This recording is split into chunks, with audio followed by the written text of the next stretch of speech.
ఓం నమో భగవతే శ్రీరమణాయ. మార్చి 13, 1936. భాషణములు 183. బాంబే వారు ఒకరు అడిగారు. నేను అరవిందాశ్రమంలో అమ్మను ఈ ప్రశ్నను అడిగాను. భగవంతుడు నిజస్వరూపంతో గోచరించుటకు అని ఆలోచనలన్నీ కట్టేసి మనసును శూన్యంగా ఉంచుతాను. కానీ నాకేమీ కనబడలేదు. ఆమె బదులిచ్చింది, నీ యత్నం సరి అయినదే. శక్తి ఊర్ధ్వం నుంచి క్రిందకి తరలి వస్తుంది. అది నీకే అనుభవం అవుతుంది అని.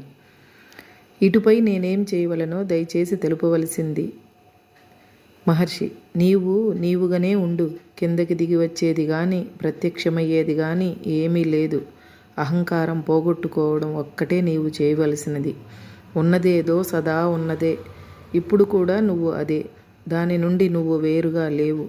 ఆలోచనలు లేని శూన్యస్థితిని చూసింది నువ్వే. అది చూడడానికి నువ్వు అక్కడా ఉన్నావు. మరి దేనికోసం నీ నిరీక్షణ? ఏదో చూడలేదన్న లోటు, చూడవలెనన్న ఆపేక్ష, చూస్తే ఏమి లబ్ధి ఉంటుందన్న ఆశ. ఇవన్నీ అహంకారం ఆడే ఆట. నీవు అహంకారం వలలో చిక్కుపడ్డావు. వీనినన్నిటినీ అన్నది అహంకారమే, నీవు కాదు.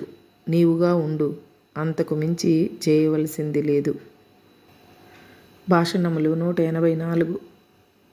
మహర్షి, మూలాధారం అధోభాగంలో, మధ్యలో హృదయం, సహస్రారం వీటన్నిటికీ పైభాగంలో ఉన్నవనుకోవటం అంతా తప్పు.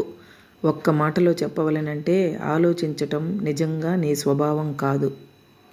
భాషణములు 185. మన శాస్త్రాలలో ఈ క్రింది లాంటివి కనిపిస్తాయి. పలుకకనే పలికాడు, ఎప్పటి వలనే నిశ్చలంగా ఉండి చూపాడు ఇత్యాది. ఈ ఉచ్చరించని పలికేది అదే మౌనము, ప్రణవము, మహావాక్యము. వీనిని కూడా శబ్దమనే అంటారు. మహావాక్యములు తత్వమసి, అహం బ్రహ్మాస్మి, అయమాత్మ బ్రహ్మ, ప్రజ్ఞానం బ్రహ్మ.